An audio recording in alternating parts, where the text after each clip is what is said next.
আসসালামু আলাইকুম ওয়া রাহমাতুল্লাহি ওয়া বারাকাতুহু। কেমন আছেন আমার আদরের কলিজার টুকরা আপুরা? আল্লাহ সবাইকে ভালো সুস্থ রাখার তৌফিক দান করুন, এই দোয়া সবসময় করছি।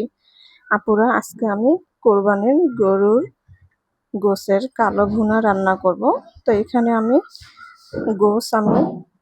দেখতেই পাচ্ছেন, আমি নিয়ে নিয়েছি এক বাটি এবং আলু নিয়েছি ও মশলা নিয়েছি। আমি দেখাচ্ছি একটু ক্যামেরার সামনে। এই দেখুন, একটা গরুর গোশত নিয়েছি, আর এখানে আমি আলু নিয়েছি, আর আমি সব রকমের মশলা নিয়েছি। তারপরে গরুর কালো ভুনা আমি রান্না করছি। আপনারা ভিডিওটি শুরু থেকে শেষ পর্যন্ত দেখতে থাকুন ও সঙ্গে থাকুন। আপুরা, আমি একটা কড়াইয়ের মধ্যে আমি তেজপাতা, বড় একটা আস্ত তেজপাতা আমি ছিঁড়ে দিয়েছি। এবার আমি সরিষার তেল দিয়ে দিব। বিসমিল্লাহির রহমানির রহিম।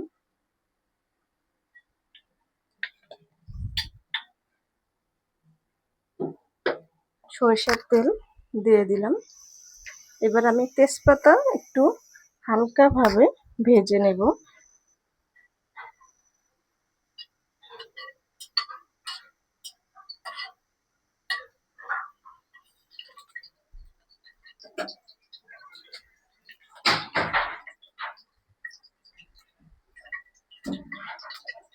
দিয়ে দেবো পেঁয়াজ কাটা,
এবারে আদা রসুন বাটা দিয়ে দিচ্ছি।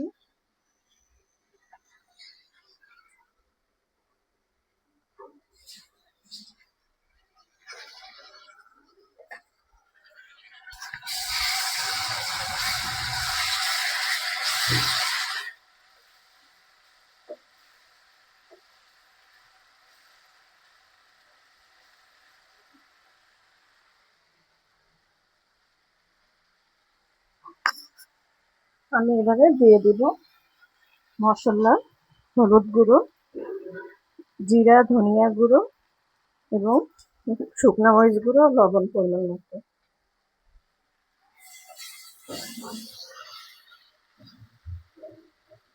এবার আমি সামান্য পরিমাণ একটু পানি দিয়ে মশলাগুলো কষিয়ে নেব।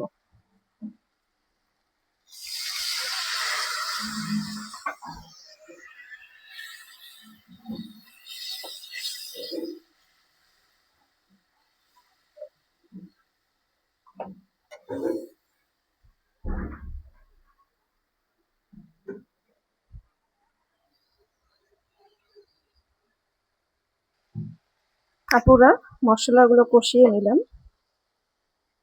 এবারে আমি গরুর গোশগুলো দিয়ে দেব। দিয়ে দেব আলু কাটা, একসঙ্গে আমি দিয়ে দিচ্ছি।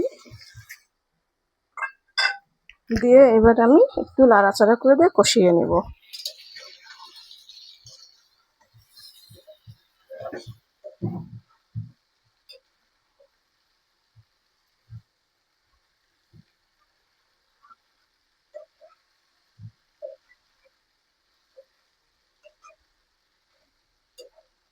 আমি ঢেকে দিয়ে কষিয়ে নিচ্ছি।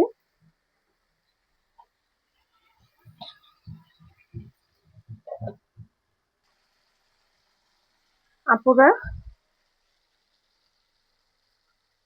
আমি কালা ভুনাটা ভালো করে কষিয়ে নিচ্ছি।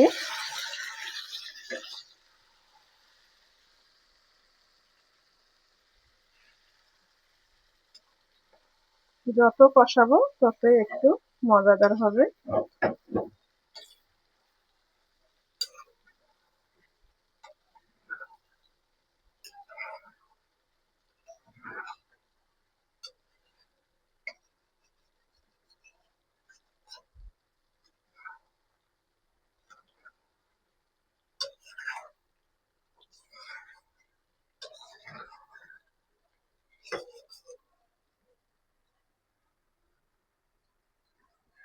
আর এই কালা ভুনা খেতে অসম্ভব মজাদার। রুটি অথবা পরোটা বা সাদা ভাত দিয়েও খেতে ভালো লাগে। পোলাও, যে কোনো কিছু দিয়ে খেতে অসম্ভব মজাদার একটা। তা আমি আবারও একটু ঢেকে দিব।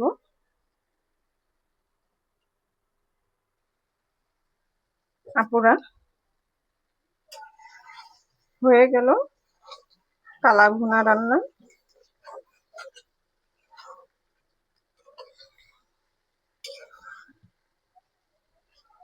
তো এবারে আমি নামিয়ে নিব।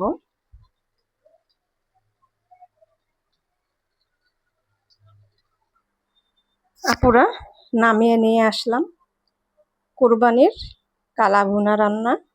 তো আপনাদের কাছে কালা ভুনা রান্নার ভিডিওটি কেমন লেগেছে অবশ্যই কমেন্ট বক্সে জানাবেন। লাইক দিন, বেশি বেশি করে শেয়ার করে দেন আপুরা। দোয়া চাই। ছোট্ট রান্নাঘর চ্যানেলটিকে সাবস্ক্রাইব করতে একদমই ভুলবেন না।